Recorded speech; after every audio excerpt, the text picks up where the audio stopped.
They're taking away land, they're confiscating land. Donald Trump just made a decision that could shake South African economy. This is not looking good. Big news. Donald Trump had just signed an order to cut off all U.S. financial aid to South Africa. Like, seriously. Why? What led to this major decision? If you do not know, U.S. has been funding South Africa millions of dollars every year. This amount is not fixed. As of 2022, they are giving them over 660 million. Over last year, they are giving them over 430 something million.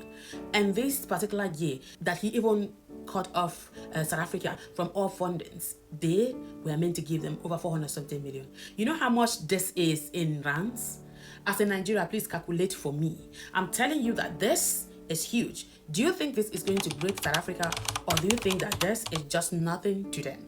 Let's talk about it. Let's break it down to the most simplest way that even if you have not heard about the story, you're going to understand. In this video, I'm going to guide you and lead you through for what exactly happened that made Donald Trump take this decision. Also, I will also tell you the reason behind what South Africa did that caused this commotion. There are two reasons. The first one, Donald Trump actually described the first one as racist, while the second one, he sees it as betrayal.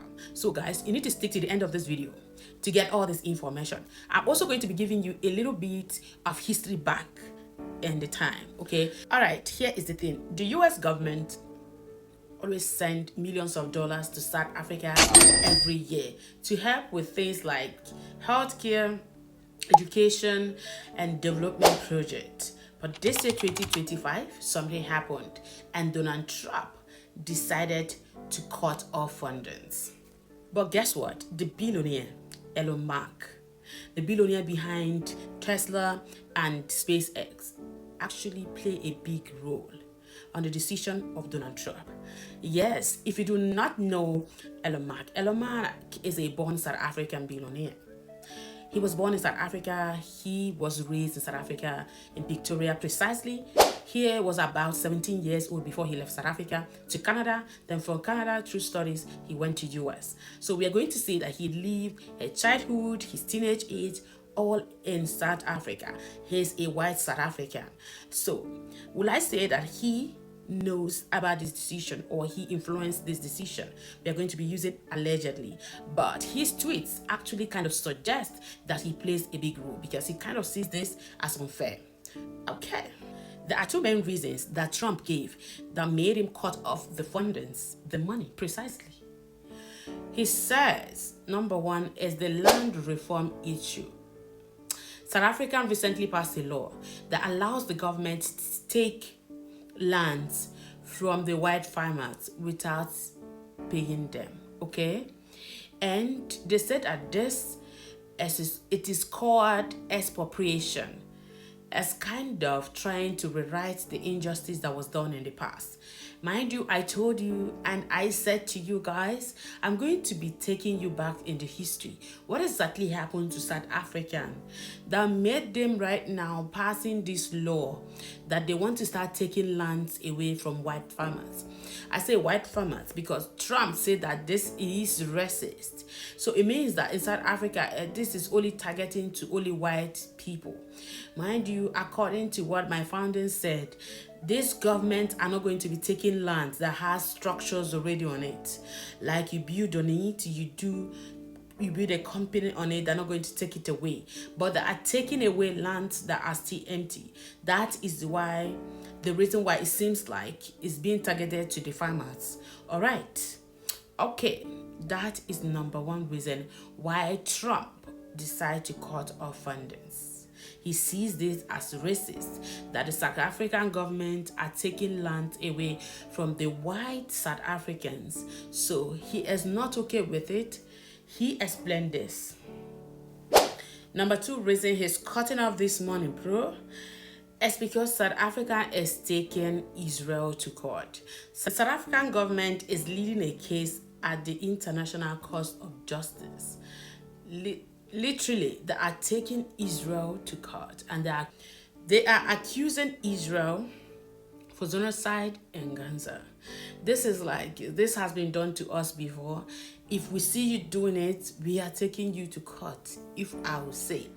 But US and Israel have a relationship. So now Donald Trump sees this as a betrayal.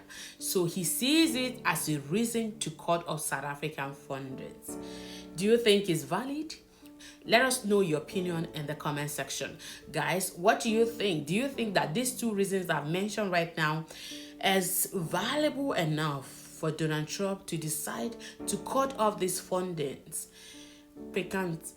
out of these fundings, knowing fully well the importance of these fundings to South Africa? And do you think that South Africans do not even care? Because I'm just going to say, in the aspect of healthcare, through my findings, I also found that some clinic has been shut down. Clinic that are mainly kind of NGOs, clinic that depend on this US money, are shutting down. And now the public clinics are being overcrowded with patients, I mean. And to be honest, in South Africa has the most highest number of HIV today. And with this money that these people are bringing, they kind of help in daily maintenance of these patients. No, in the health aspect, guys, I'm just feeling that South Africa is going to feel the weight, because it's not really easy in that aspect. Let's not talk about the educational aspect or people that are going to lose their job because of this. But the South African government, the Ojogu itself, the president of South Africa, Ramaphosa, just like that, South Africa, Balaka, like the fundings is cut off. But let me say this to you guys, this does not stop there. Donald Trump says that he's going to be giving refugee visa to white South Africa.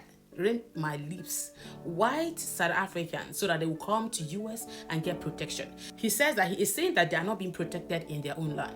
But do they take this offer? Some of those South Africans that he's trying to protect, they said it in their interviews that they are not interested, they love South Africa and they want to be in South Africa. Some also claim that they are not being, they are not treated a bad way. They don't see anything bad in what the government is trying to do. Some also claim that this is helping them with their business now. So people are actually coming to buy what they are producing. So right now, let's say this, that if this is to be in Niger, come on. We love to take opportunities, because this is a great opportunity. But before I continue, I would love to say this. The kind of comment I'm seeing on these posts about this case, I'm not happy about it. Please, South Africans, come and sit down. Let's talk about this. Everybody, bring your share. Let's talk about this. Why would South Africans be saying, if they like, take it now, we are not getting anything? I don't know. Just for the healthcare mentioned, guys, you are getting a lot. You need to come and learn from other countries where we say the benefit you are having. Aibo, nobody. We wish we could have small, but you people are complaining. Even if it's only just to treat the HIV patients, guys, it's huge. There's so much. Let's just say that. Okay, guys, I also told you that I'm going to be taking you back to the history where all this land was taken away from South Africa, that made them mention of trying to rewrite the wrongs that was done in the past. I'm going to be reading this out to you to tell you exactly what these people passed through. But before I continue, how do you feel someone coming to your land, take possession of what you have, and leave you with none, little to none, if I would say? You see, South Africa is a country rich in land. But guess what? The people who originally owned it, the black South Africans, were pushed to the side and given only 7% of the land to own. Can you imagine? Just 7%. Meanwhile, a small group of people who weren't even originally from there claimed almost everything. How did this happen? Well, it started with colonial rule, got worse with apartheid. Law was made to control, restrict, and basically oppress the indigenous people. They were told where to live, what land they could own, and even where they could go and not go. It wasn't just about land. It was about power, control, and keeping an entire group of people at the bottom. Now let's talk about movement. You think as a human being in your country, you could move freely, right? Wrong. During apartheid, black South Africans needed something called a passbook just to travel from one place to another. No passbook, boom, arrested. Even today, in some modern South Africa, there are still visible wars, economic barriers, systematic inequalities that make it hard for many to truly claim what they have been taken. What they have been taken, guys. So when people say, why is land such a big deal? This is why. It was never just about soil. It's about freedom. And that freedom still a work in progress. I will say this to you guys.